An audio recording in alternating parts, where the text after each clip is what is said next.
Watchers in the Fourth Dimension.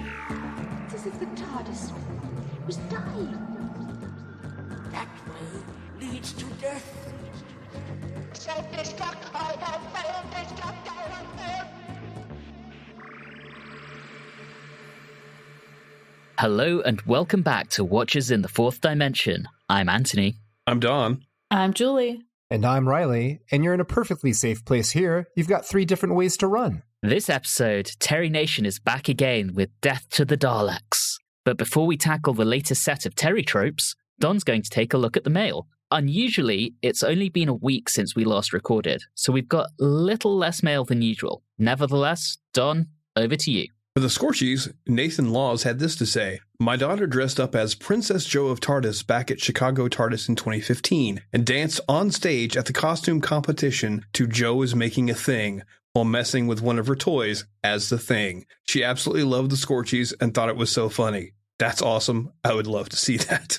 I love it. Oh, that's great. For our Season 10 retrospective, Dave Sanderson said this: "I still love this season. It varies in quality, but there's something familiar and warming about the whole thing. I'd watch this and Season 11, my first as a child, if I had to choose a top 2 for Pertwee. Can't wait for you to meet spoilers. We think that means Sarah Jane Smith. We have. So far, we really love her." Ben Flay said, "That was funny to listen to."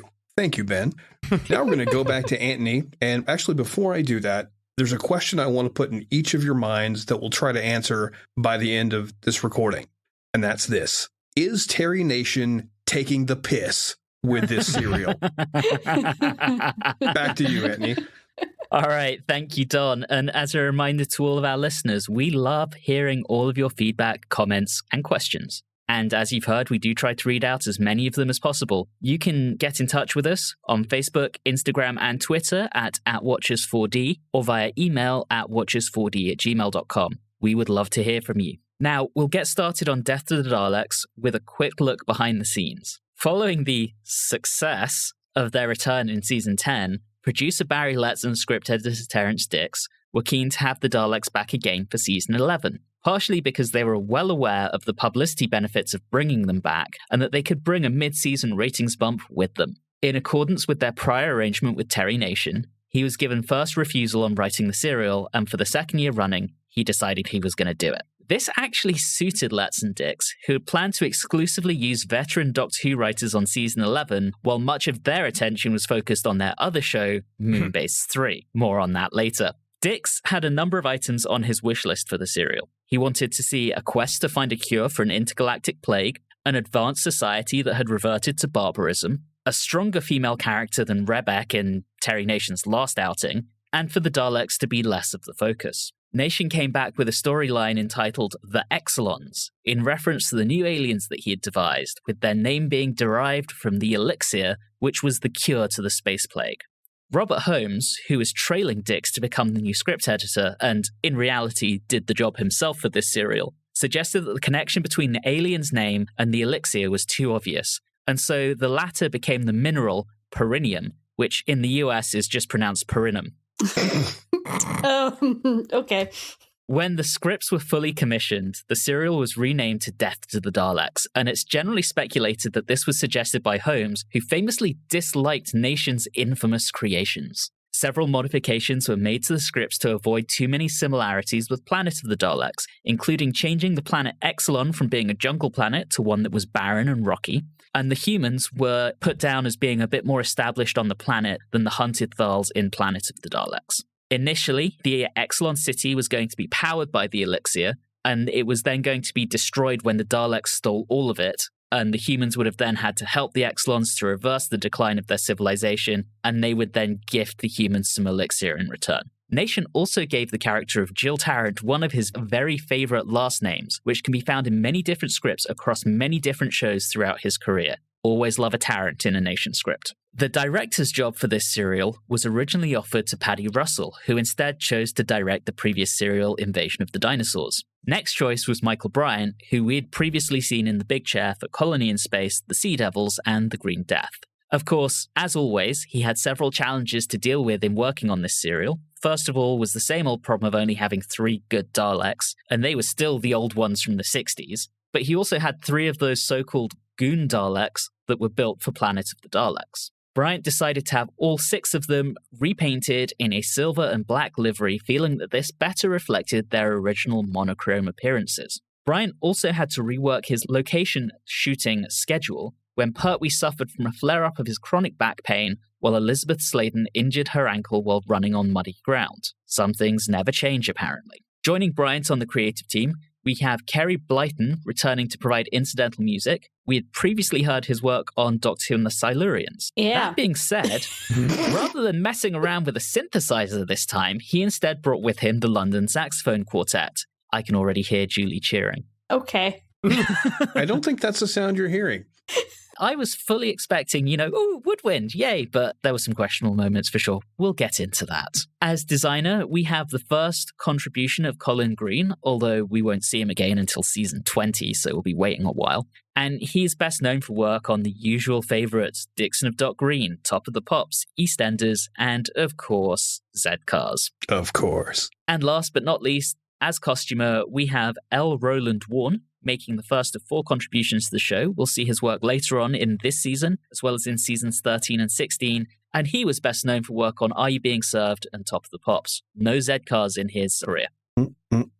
And it was during location filming that Barry Letts decided that he would be leaving the show at the end of the recording block. But not for Moonbase 3, as he had originally anticipated. That did not do well in its first season and was promptly cancelled. In late November 1973, the BBC confirmed that the show would continue for a 12th season, with Philip Hinchcliffe taking over as producer. More on him in a few episodes' time. Letts wasn't the only key player to decide to move on during the making of this serial. In mid-December 1973, when the production crew broke for their Christmas vacation, Pertwee made a decision on his own future. Following Katie Manning's departure, Roger Delgado's untimely death, pending departures of Barry Letts and Terence Dix, and the slow phasing out of the unit regulars, Pertwee was acutely aware that the individuals who had helped define his era were all leaving for one reason or another. This, combined with his ongoing back pain and mounting boredom with the show, convinced him that it was time to move on.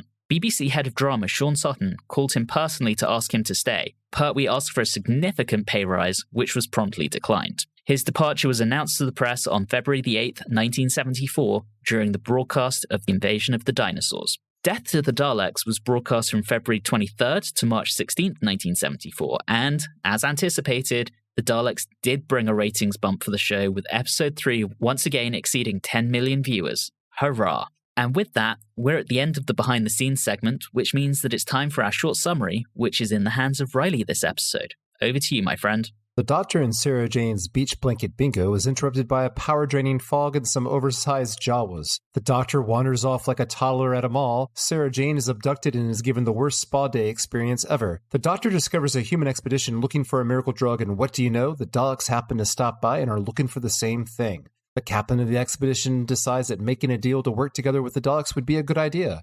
Obviously, there is no way that anyone would ever regret that decision. Later, the humans have a leadership change that seems pretty cool with enslavement and mass executions of the locals. The Daleks are preparing an absolutely shocking and unexpected betrayal, who would have thought, and the Doctor decides to go to the hottest new escape rooms in the universe. Sarah Jane, meanwhile, successfully foils the Daleks' betrayal, the Doctor destroys the sentient structure that kept everyone trapped on the planet, and the Daleks are destroyed for failing to do a baggage check before their flight. All ends well as the humans get the drug off the planet, but will most likely come back to claim that natural resource as their own while offering only slave wages to the locals. America. All right, let's dig in. Part 1. Okay, right before we get there, I'm going to make one comment that I probably should have made before. 2 things. If Pertwee has chronic back pain, are his gurns actually him gurning, or is it just him in pain? And 2, why does he insist on keeping all of these crazy physical stuntman things going on when it hurts him? Just wanted to throw that out there. Keeping up appearances. Plus, it's often a stuntman. Anyway, sorry, moving on. Someone's got to keep Terry Walsh in a job. Julie's going to ask questions. I'm going to ask a question. And that is, what does the Doctor's bathing suit look like? It's a burkini. It's frilly for some reason. All right, into episode 1. We carry over from the location they intended to go to at the end of the last serial. Oh, we start out with the return of the It's Man. Random guy gets shot. Random guy gets shot with an arrow, falls into the water, very kind of cool, actually. And in our establishing shots, we do get our only instance of Quarry for the season. And that kind of fills out through this entire serial. Yes, lots of quarries. But I like what Michael Briant does here. He's repeating that trick of using a smoke machine in the quarry to give it kind of an otherworldly effect. Uh-huh. I dig it. I'm going to say this before we get into the actual plot. The first 15 minutes of this serial are amazing. It's well directed. It's atmospheric. For a long time, there's no music. They just used wind howling, and it works so well. For the first 15 minutes. For the first 15 minutes, that's why I asked that question at the beginning, because I think how much you enjoy this story depends on how you choose to interpret it. That's fair. I thought just watching the entire thing, it felt very, what's the term for it? It seemed like they were like trying new things, both from a direction perspective and a music perspective. That's why I kind of hesitated on the music aspect, because for this first episode, I rather enjoyed the music. I thought it added to the atmosphere. Sometimes when they did add something, it was just percussion, that weird rattle thing. I can picture it in my head. I always forget what that thing is called. I thought all of that was really well done. And then as we got into episodes 2, 3, and 4, I was like, we've just gone into straight up jazz and none of it makes sense. And it just is kind of all over the place. I think that kind of started with the Dalek theme at the end of episode 1. But as far as the good bit goes, it's very well done. It's probably one of my favorite bits of direction I've seen in the entire serial, although it does make the Doctor look like an ass when Sarah Jane, obviously scared, says, "You'll be here when I get back." He says yes, and immediately wanders off. It's interesting because I think this story starts out almost exactly like a Hartnell era story, and it's Michael Bryant's direction that makes it different to that. Mm-hmm. But you have things like something going wrong with the TARDIS, and they kind of crash land, and they can't just leave. They've got to fix the thing that's made the TARDIS go wrong before they can leave. And we see things like the return of the chest in the TARDIS. There's a petrified life form as soon as they get out, which is one of my favorite Terry tropes. And then, of course, the Doctor wanders off and they get separated. It really does feel like Terry Nation has not really watched any of the shows since he finished his first run, and he's just kind of going back to old tropes pretty quickly. They're not paying him to watch it. Yeah, but it does work. As I said, I do think Michael Briant does something different with the direction that adds another dimension to it. What I find funny about that as well is we talk about Terry Nation and all of his favorite things to do. I also find it ironic that they're like, we want this to have Daleks, but we don't want them to be the most important. So I think that's one of the reasons why Terry's just like, well, then screw it. I'm just going to throw things at the wall and see what sticks. Yeah, this might have been better if they weren't in it, but I realized just looking at Anthony's amazing Terry Nation bingo card, I think we may have room to expand on that, which is the native locals wearing some sort of weird fur or hood, hides their appearance, and of course, slave mining labor. That pops up a lot. I'll have to work on a revision. Excellent. Did anyone else find Sarah Jane to be a little bit of a weaker character in this? In some parts of it, yes. In some parts of it, no. I did like the fact that the natives pretty much took the Doctor out immediately, and Sarah Jane bludgeoned one. And as far as we know, that thing's corpse is still in the TARDIS. And that's kind of awesome. That was very Barbara-esque of her. Yes. Mm-hmm. Yeah, I think it was very much a back and forth with Sarah Jane. I don't know if Terry Nation really knew what to do with her as much as he's done with other companions in the past. That could just be me. That is fair. Once we get to the human Earth people, we'll talk about that more. I think there's an important moment here that shows that Terry Nation is able to adjust maybe a little bit to where the show is now, and that is when they're outside of the TARDIS right at the beginning. Sarah Jane makes a comment about their location, making a comment like, this doesn't, where would the beaches be, or something to that effect, thinking it would be Florana. And the old Third Doctor would have probably just straight up called her an idiot, but this time he actually believes that she was being sarcastic. And we don't even know if she is being sarcastic or not. But I thought that was a pleasant change. Well, that whole beginning was kind of like those other Doctor companion moments where they're just bantering and it's fun, and we get a little bit more of just what their relationship is like. And I think the other thing to think about is the last 3 stories, Time Warrior, Invasion of the Dinosaurs, and now this, more or less run straight into each other. So her only real experience of traveling in the TARDIS is the Doctor missing where he means to be on the return to present-day Earth in Invasion of the Dinosaurs. So I suspect it is a little bit of sarcasm because she already knows he's not that great at piloting the damn thing. Oh, yeah. Good point. And everyone seems very much happy with the first 15 minutes. Does that include the sets? Because I thought the sets, not just here, but overall in the entire serial, were very good. Yeah. I thought so. The model work was good as well. Yes, and even the CSO, when Sarah finds the city, isn't too bad for a change. I mean, all of it would have looked better in black and white, but that's not their fault. I mean, there was a little bit of a weird CSO thing going on with the Marine Space Base and even the city, but I like the look of the city. I thought it was kind of cool. So I'm not going to complain about that. So at what point does that go downhill? You said the first 15 minutes. Are we talking up until we meet the crew? There's some little bits with the crew. I mean, I went back and forth with this, and finally I decided it was a farce and went on. The thing that really got me, and it does happen at the end, is, I mean, first of all, we meet all of the red-shirted blue shirts that they actually have Starfleet insignias just turned on their side, which I thought was kind of weird. That's a design trick that Blake Seven does as well. But the thing that really got me was right when the Daleks show up and that goofy-ass Dalek theme starts. Yes. And I could no longer take it seriously. And it's weird because they have like that, but then they have other things. They've got the howling wind sound and the chanting of the native Exelons that are really good audio design. And then your main bad guys show up and it's a comedy theme. I was going to say, it's a slapstick theme. Sounds like when I hear that theme, I think of just straight up slapstick. Pretty much. I was sitting there, I was like, really? We're going to just have clarinet, saxophone thing? This is weird. I didn't like that. So I went back and forth on things. And for me, either you could have gotten rid of the Marine Space Corps people, or you could have gotten rid of the Daleks. Could go either way. Get rid of one or the other, and you still have enough of a story going on. I didn't particularly care for the Marine Space Corps' entire storyline. I liked them. I mean, I'm not sure I care about the storyline, but I like the characters. And we've got Captain Railton, who is played by John Abineri, otherwise known as General Moral Duty. We've got Jill Tarrant, and hello, Jill Tarrant. And then Galloway and Hamilton. I kind of like them as a crew. I think they add another dimension to it. I mean, they had a redhead, which I liked for obvious reasons, and the one guy that had a personality, which was Galloway.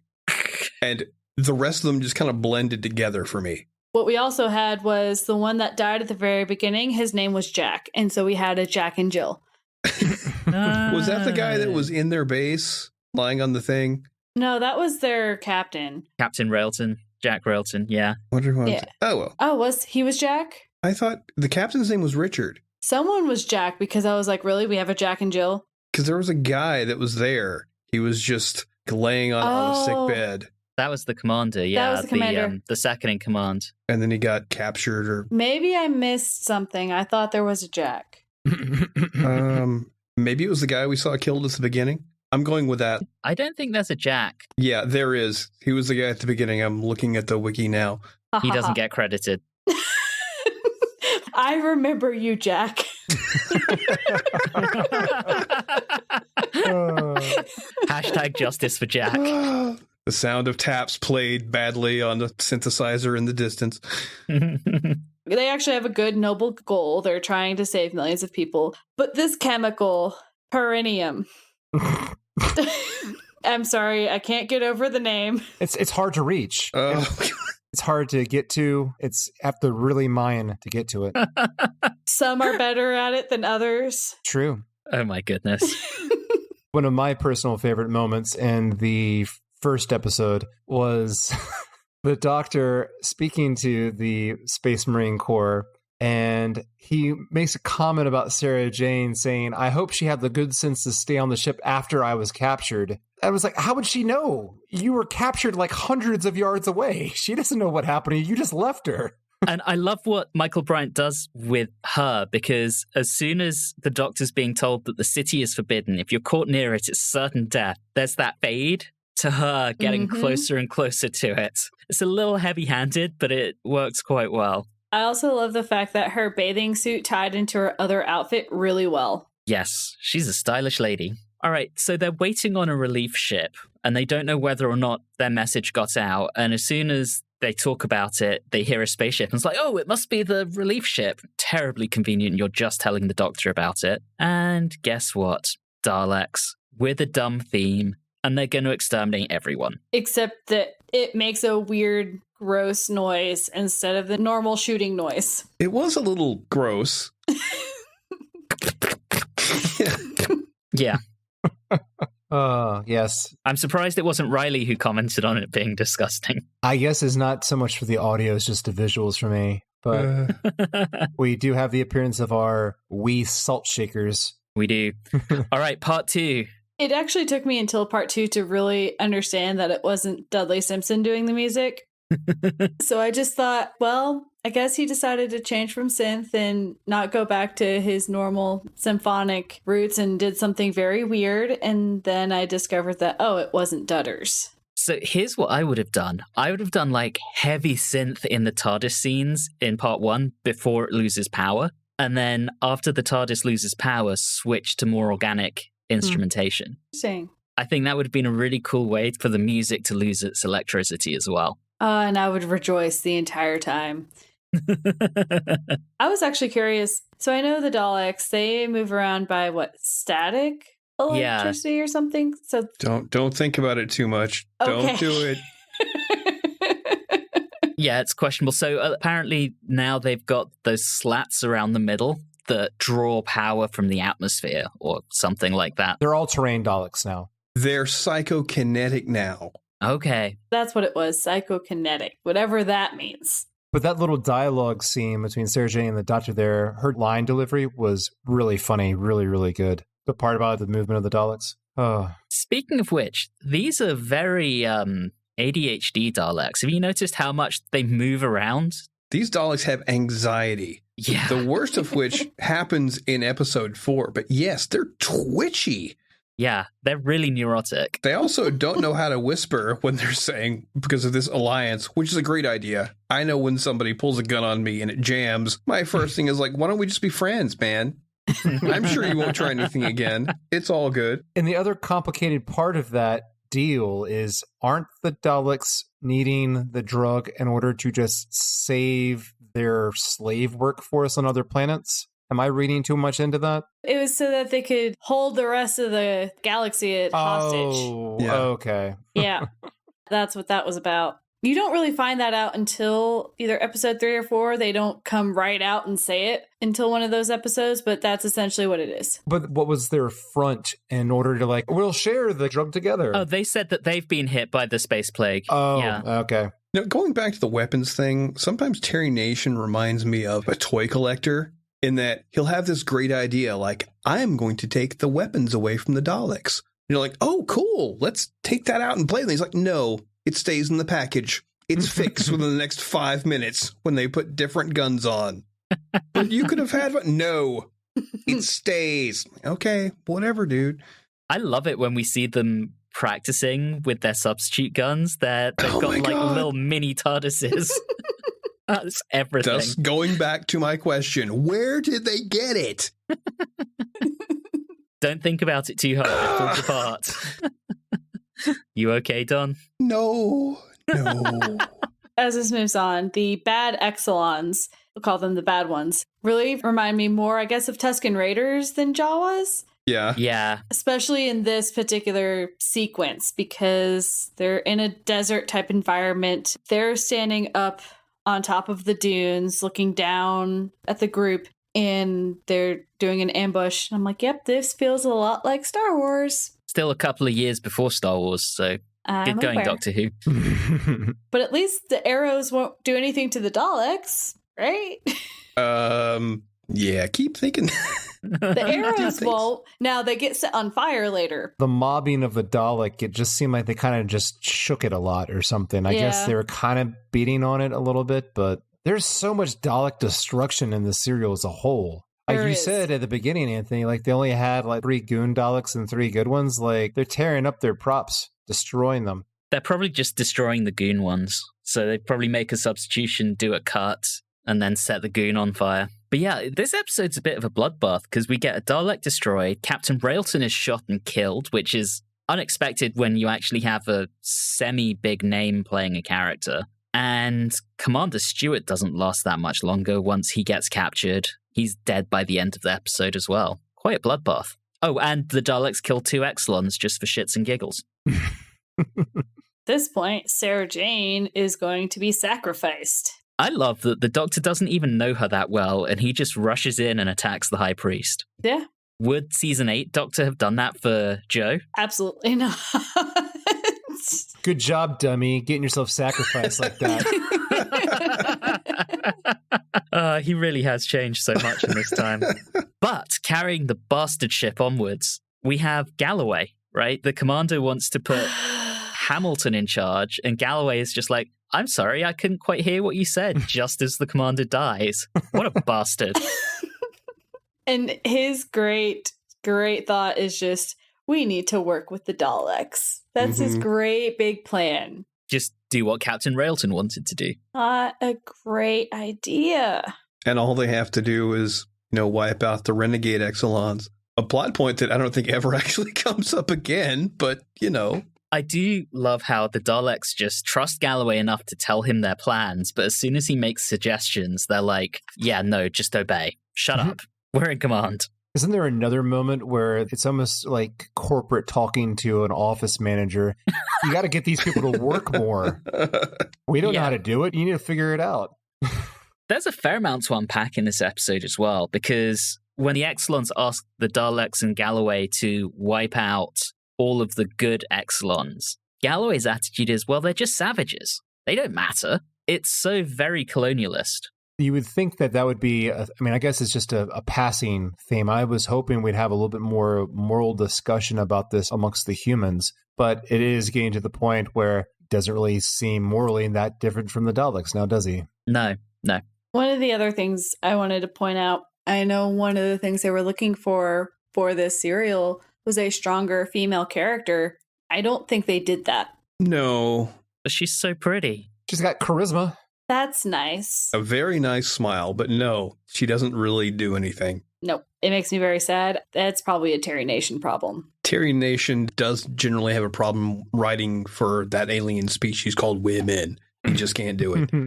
And then on top of that, so does Robert Holmes, who freely admits in interviews he doesn't know how to write for women. Just ask a woman. It's not that difficult. Actually, most of the time, you could just write character blah, blah, blah, and then all of a sudden be like, and this person happens to be a woman. So that's the thing with Robert Holmes, is his best female characters are literally where the director said, screw you, I'm going to cast a woman in this role that you wrote for a man.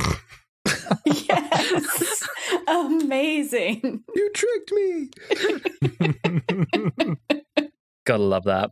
We have another Terry trope here in tunnels underneath the city. That's where the Doctor and Sarah escape. That's where the good Exelons are, and the Daleks are in pursuit. And as we're getting towards the end of the episode, Sarah encounters who next episode we come to know as Belal. But that's where I was expecting the crash zoom. I was expecting that to be on the Exelon. Instead, we get a little bit more, and we get the Doctor encountering the Root, and that's where our cliffhanger is. That was a nice little kind of false move there. Yes. And episode 3. Part 3. And the Root was questionable as to its effectiveness, because you know me, I want strange monsters, but I couldn't really wrap my head around it. I guess it's because I don't really know how it attacks. It's like a match head, I guess, and anything that it strikes with its face just kind of like erupts. I was just confused as how it works. You leave Gypsy alone. Okay. Oh, it is Gypsy. Doing the best oh my she can. God. Oh, boy. I was expecting a Pertwee gun as he was dodging the Root. Very disappointed we didn't get that. There is a Gurn later, but not yet. Once we meet Belal and his friends, we get answers to the important question I'd been wondering last episode, which was, who the hell is lighting all these candles in these tunnels? I was wondering the same thing, and I'm glad there's actually an answer, not just it's atmospheric. Yeah, I was fully expecting it to just be because it's atmospheric. I think one of my favorite things is when the Dalek comes down And then Gypsy's attacking it. I guess I'll go with Gypsy. I love the doctor cheering. And he's like, yeah, get him. Good shot, sir. A palpable hit. I think Pertwee's just taking the piss at this point, and I am here for it. That was awesome. When we get back to Bilal, whose makeup is rather interesting, that actor is actually still alive and is 102 years old now. What? Does he look like he did back then when he recorded them? That's so rude, Reilly. Oh. I seriously doubt it, but I was very impressed. He was delightful, honestly. I loved him. His performance, very good. Good emoting despite being covered in makeup. Covered in costume, really. I was also very surprised when they finally showed like faraway shot side by side from the doctor of how short he was. Yeah. He's actually the oldest living actor now to have appeared in the show. Aww. We also get the doctor saying that he needs to go on a diet. That was pretty funny when they're sneaking through that crevice. That was good. Well, Pertwee obviously forgot to put his girdle on this episode. Oh. Another Shatner comparison right there. Yeah. And we get a lot of exposition on the background of the Exelons. Yes. Yes, it's kind of confusing in a way. So just so I have this down right, they were a very advanced race. They even made it to Earth. And apparently they came back and then built this amazing city that I guess turned into kind of a AI from Terminator 2 kind of thing where it turns on them. And then now for some reason they've devolved so much that some of them can remember that it's evil. And for some reason the other half of them have shifted on to worshiping it. That's basically it. All right, I got it. Return to Planet of the Apes. It's the guys that are worshiping the bomb. That's who they are. I had that feeling when they walk up to the outside of the city, like the gates of it. I was thinking the exact same thing. I forgot to mention it before, but when they were doing their whole worship thing and we're going to sacrifice Sarah Jane, I love the chanting. Yes. The chanting was amazing. I think I mentioned a little bit of that when I was, complaining about the other music. That worked really well. There's so much of this that sets the right mood and atmosphere, and then you have the Dalek theme. Which, at this point, is getting to dangerously repetitive levels to almost Gunfight at OK Corral levels at this point, Tremaine. It really was getting so overplayed. Oy. All right, guys, I've just figured out this serial. Earlier, we were talking about either taking out the humans or the Daleks and it working better. I think you take out the Daleks, right? You've still got to have the humans to get the perineum, but you've got the good Exelons, the bad Exelons. You make the bad Exelons the big bad, and they've got to team up with the good Exelons, destroy the city, and then they give them perineum as a thank you. Oh, yeah, because the Daleks are pretty much there to be destroyed. This is at least the second serial where you'd think the serial would actually be improved if you just took them out. Yep. But they're there to bring in ratings just for appearing. Yes, exactly. Speaking of which, their plan is to just put explosives on the shitties on the shitties. Wow. Their plan is just to put explosives on the city's beacon to restore power. Guys, the city will just regenerate unless you destroy the city from the inside. Come on. This isn't how this works. They don't know that. The humans and the Daleks never actually got that exposition. Yeah. That's true. Yeah, Anthony. That's very true. Gah. They didn't get that background. They didn't know that. Well, pardon me for judging the villains and calling them stupid. I mean, they are, but that's besides the point. We go back and we see they're starting to mine for the perineum. Gypsy rises again. Yes.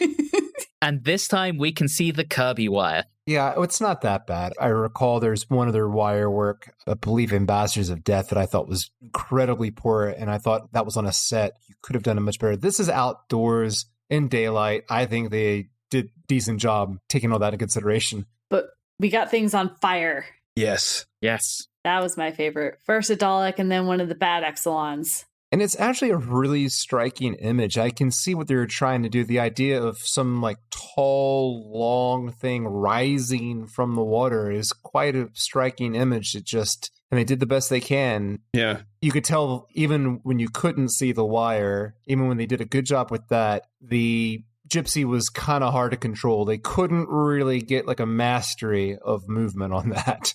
I kind of like that, though. Having it as like a blind root of the city that's almost acting on instinct rather than being able to see anything. So it's moving a little wildly. I think it's kind of effective, even if it does seem a little random. We're going to get to the city soon? Yeah, Bilal takes the doctor to the city. The doctor sends Sarah back to the Earth crew. Oh, okay.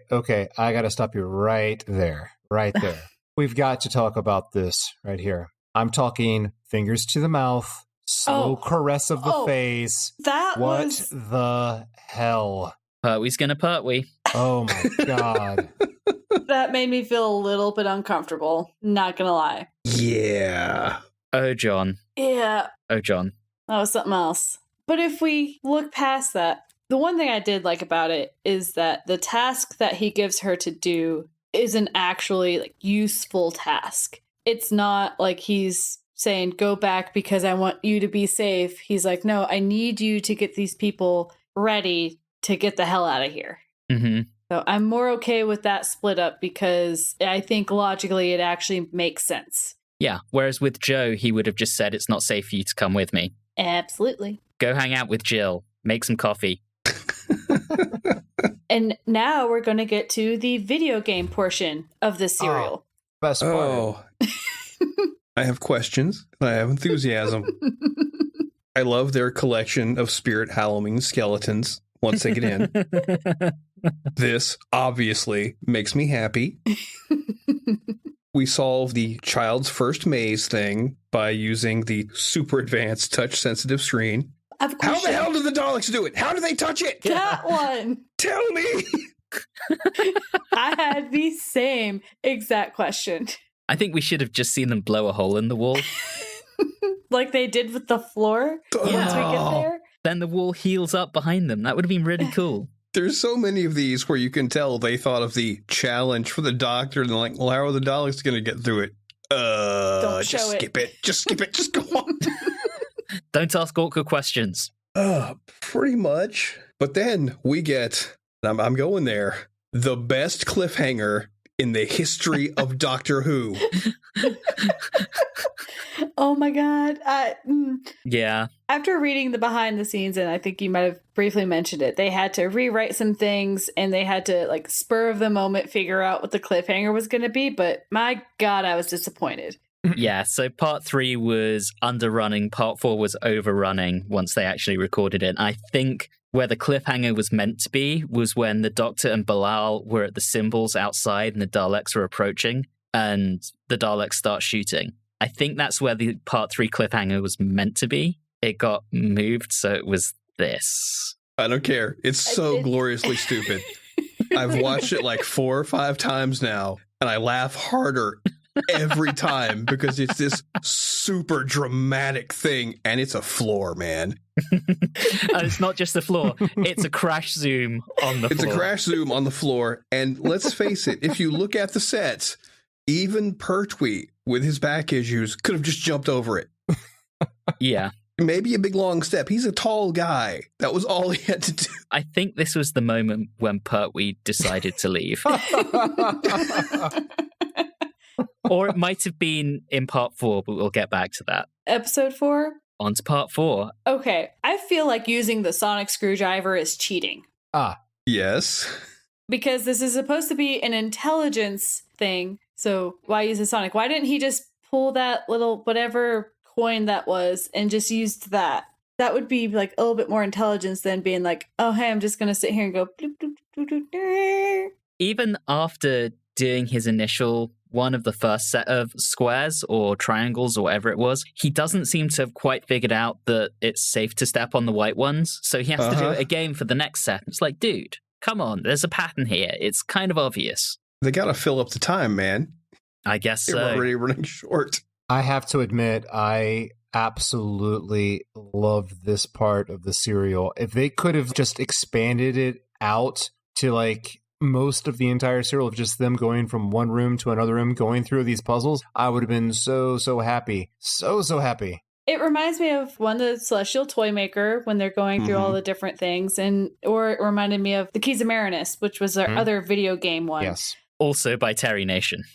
Yeah. I like those because of the clues, the riddles, the hitting levels that go into different things. I agree. I would prefer that. But for this one particular puzzle, it was pretty poorly done. And I have to say, these puzzles up to the end of this one are kind of easy. How embarrassing it must be for the people that literally died trying to figure it out. Yes. Like 3 or 4 people. To be fair with that maze, I usually, when I see mazes, is you trace in the open parts, not on the actual solid line. I was also wondering if that maze, if you got it wrong and went down a dead end, does it kill you? That was my thought. Like, you only get one shot. Yeah. I'm sure there's some sort of rules from like the Legends of the Hidden Temple or something that could. I just want to see the Doctor and Bilal do that, Legends of the Hidden Temple, or any sort of Nickelodeon kind of game like that. That would have been wonderful. What I need now is the mashup of Legends of the Hidden Temple with Doctor Who. Yes. Or at least Double Dare. Or Double Dare, yes. I mean, Global Guts could be fun as well. When we get to the final challenge, and the final challenge, I don't know how the Doctor's able to guess it, but... Hang on, there are 2. So there's the empty room, which is when Bilal gets influenced by the city to kill the Doctor, and it's the moment that Pertwee walks into that room, he kind of looks fed up, and that might also be when he decided to quit. And then after that, they go into another room where they're attacked with a random LSD spiking. I have another WTF question before we go into that next room. When they were in the empty room, where did Bilal get the gun from? The Doctor had been carrying it around because the Doctor had gotten it from the Dalek who is underneath the city in the tunnel. Yeah, the Doctor had been carrying it around. He sent Bilal to the corner of the room, and then Bilal has the gun. He wasn't close enough to take it away from him. I don't know if they exchanged it. I don't know. Don, stop trying to make it make sense. It was off screen. They did it off screen. Headcanon, he handed it to Bilal to do his Venusian hopscotch across the electric squares. But he didn't, because in the shot in the room, he didn't have it. I don't know, Don. Also, the other thing I will say, any listeners out there, if you have not already seen this, if you are prone to epilepsy, please be careful with this part of episode 4. Yeah, there are some psychedelic lighting effects that come from the random instance of MK Ultra. And here's my question. The Doctor goes into that final room. He's ready to predict that it's going to be an assault on your sanity. And he tells Bilal to prepare yourself. How does one prepare yourself for an assault on your sanity? How do you do that? I know, I wasn't ready when this serial began. Exactly. This is where we get our Gurn. We got our psychedelic freakout Gurn. Yeah, we did. So it was +1 to the Pertwee Gurn. We're coming to an end of Pertwee Gurns. This is quite sad. Yeah, well... This part didn't last very long. It was a little bit underwhelming to a certain degree. But we get into the brain. Before we talk about that, we should touch on what is going on in parallel with this, with Sarah and Jill being badass women, and Galloway and Hamilton climbing the city to plant explosives. Except you don't get to really watch Sarah Jane and Jill get to be those badass women. That's what's disappointing, is you know they do something, but you don't get to see it. Yeah.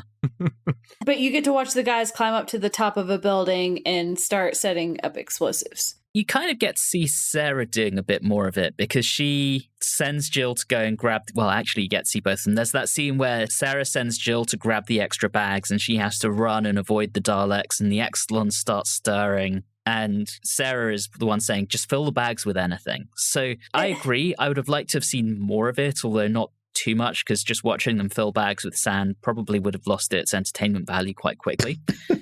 But to at least see them start to do it, and maybe the switcheroo with the perineum. But in any case, that I wasn't super thrilled with. Yeah, so we talked about what happened in between. Yep, so the brain. Well, before the brain, they're cutting between these shots of what appears to be an Exelon watching them on a monitor, back and forth. Yes. And I kept going, wait, what is this, guy? Is there someone actually there? And then they open up the door and it just crumbles to dust.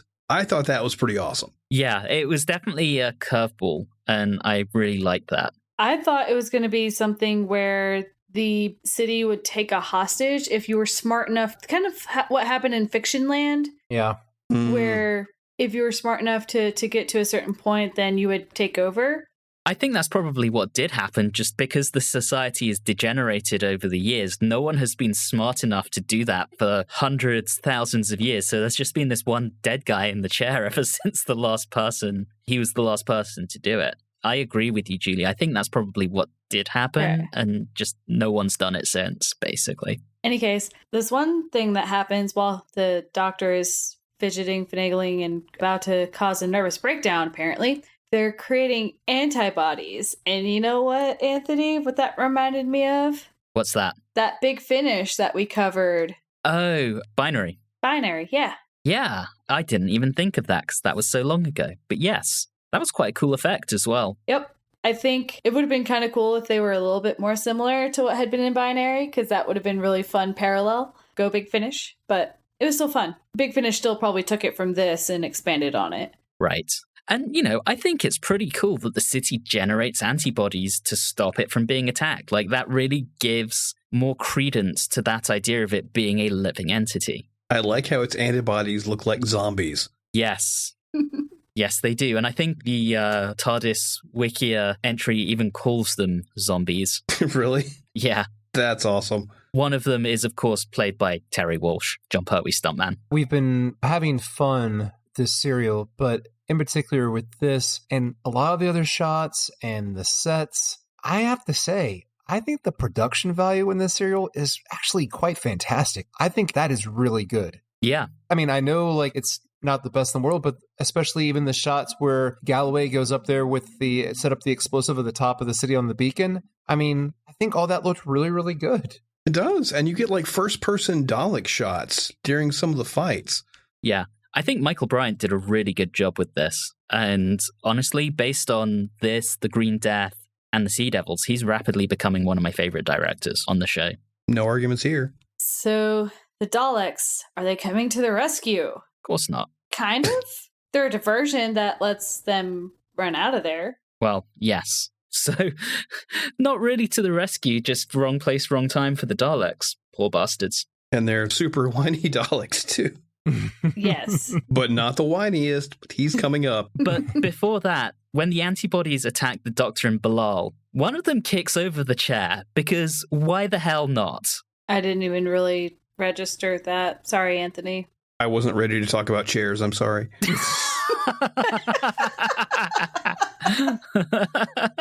Well played, sir. Well played. For anyone listening who doesn't understand the in-joke, go and listen to our episode on the Celestial Toymaker. Yes. I'll never live that down.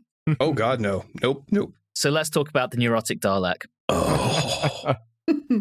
So the Dalek notices that Jill is gone and completely just loses its mind and self-destructs because it has lost one prisoner. I have failed. I have failed. I have failed. Oh, dear God. I didn't even know they could do that. Yeah, these are some interesting Daleks. They don't seem very frightening. No, I mean, I kind of like the idea that they are completely freaked out by the loss of their ray guns, basically, and they're just freaking out because of it. But they're also kind of stupid. I mean, when Galloway and Hamilton get down from the beacon, and Galloway's decided they only need to use one bomb, and he's just carrying the other one under his jacket, it's not subtle, and the Daleks don't notice. Let's be honest, this is the C-Team Dalek. They were abandoned because of how dumb they were. Yes, exactly. Yes. This is not a vital mission. They just sent them there to get rid of them. Right. Because they're dumb and annoying. They don't care if they come back. I'm rapidly coming to the conclusion, now that we know that Robert Holmes was acting script editor for this one because Terrence was busy with his other show that was failing, that knowing that he also did not like the Daleks, I fully think that maybe he was sitting there sabotaging this one. Maybe you're right, because also another indication of something that makes the Daleks look really, really stupid is at the very end on their ship. Did you notice their controls for piloting the ship? It looked like a toy for preschoolers. Yes. It looked so simple that even an Ogron could fly that ship. That's how simple those controls looked. The big primary school block. I know. Circles. All right. Doctor comes in. He gets with the group, and they all get, quote unquote, captured by the Daleks. And then the Daleks, this is when they reveal their hand. This is where they say, oh, we're not going to bother to kill you because we're just going to take the perineum and we're going to take it and we're going to use it as ransom. That's where they show their hand. And they're going to fire a plague missile at Exelon to make future expeditions impossible. Another Terry trope. Yeah.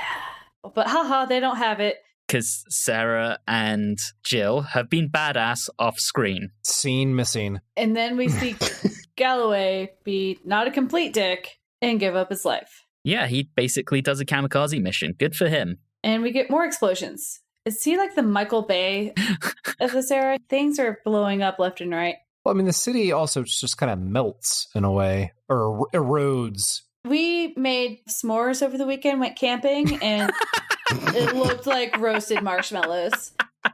Nice one.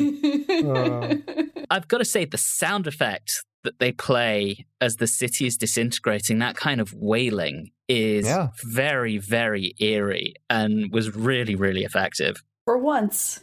Just makes that overuse of the musical cue that much worse, because everything else, sound-wise, was pretty darn good.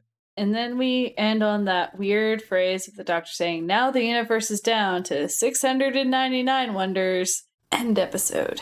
Yeah.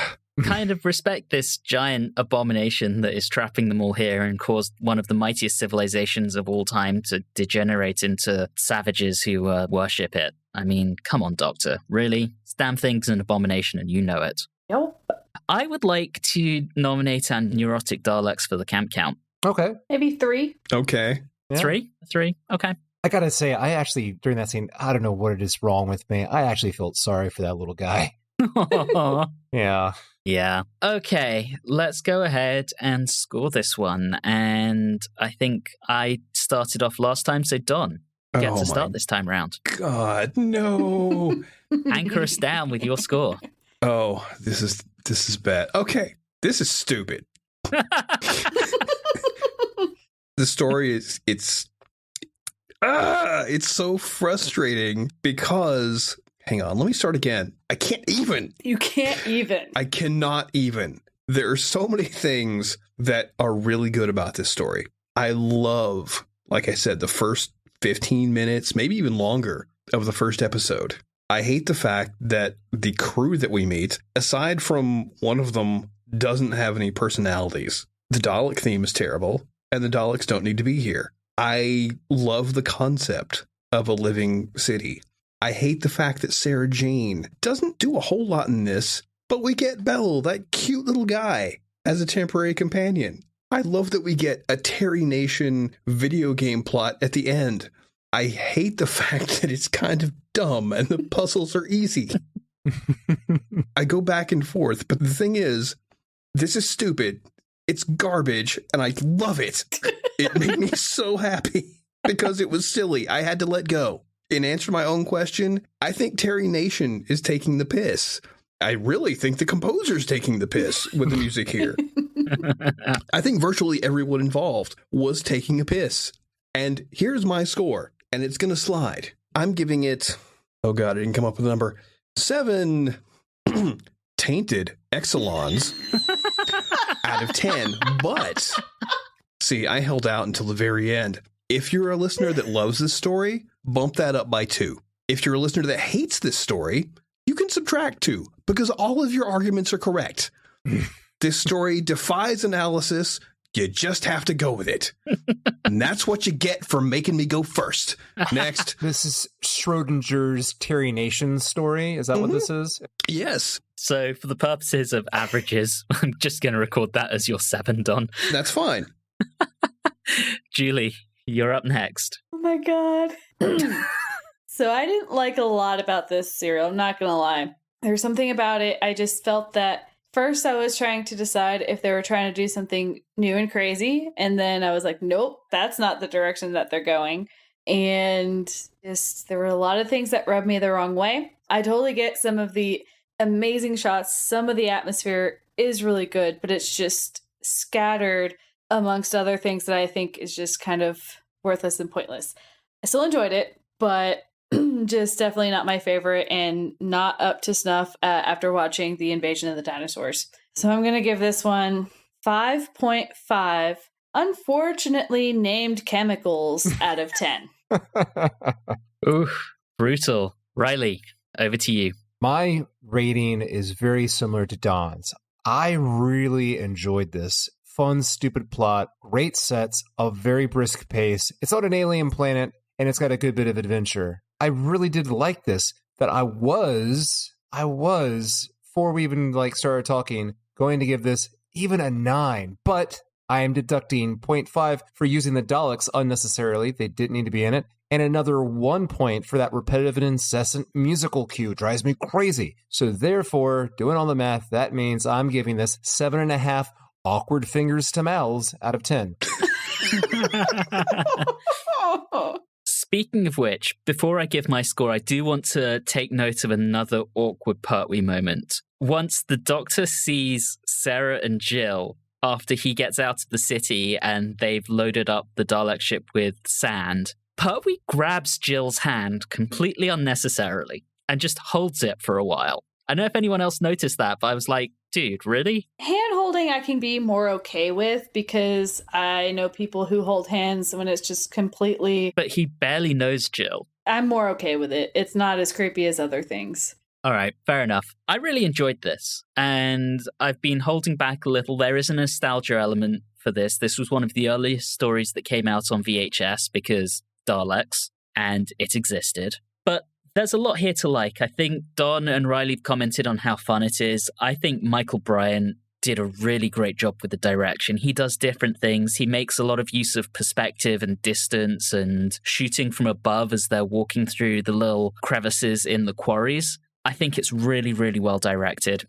It does lose out because these Daleks are so stupid, so neurotic. I can headcanon that as they're just terrified because they've lost their weapons, but I still don't think they really work, and as we said, they didn't really need to be in it. But overall, I had fun with it. I like the Exlons, the costumes are pretty cool, and as I said, in my headcanon, whether it's true or not, everyone but Michael Briant, who was trying his damn hardest as he directed this, was out to sabotage it and make the Daleks look dumb. Thank you, Robert Holmes. So, Anthony, I'm sorry to interrupt. Would you say Terry Nation and everyone else were taking the piss? I would say Terry Nation and Michael Briant were not taking the piss, but I would say absolutely everyone else working on this probably was, maybe also with the exception of John Pertwee, who was just getting fed up and wanting to leave during the making of this. Fair enough. But most people, yes, I would say they certainly were. So because of that, I don't think I can give it quite as high as Don or Reilly, but I'm going to give it higher than Julie, and I'm going to give this one 6.5 neurotic Daleks out of 10, which averages us out to 6.63 for the story. Officially a worse Dalek story based on our completely random and subjective point-in-time scoring system. It is technically a worse Dalek story than Planet of the Daleks, but it was still a lot of fun. So, with that, we're at the end of the episode. We will be back next time round when we experience the return of some familiar places and also some familiar faces in The Monster of Peladon. But in the meantime, thank you as always for listening, and in the meantime, have a good one.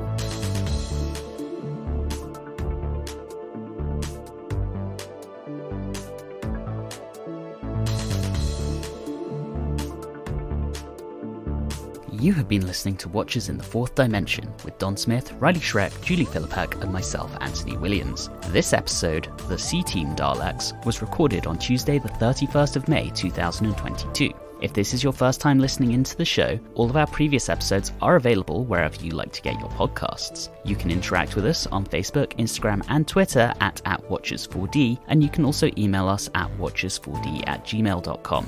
If you're enjoying the show, please do subscribe and consider leaving us a review or rating on your favourite podcasting app. All of those things really do help the show. And always remember, when faced with a difficult situation, it's probably still not a great idea to ally yourselves with the monsters that just tried and failed to kill you.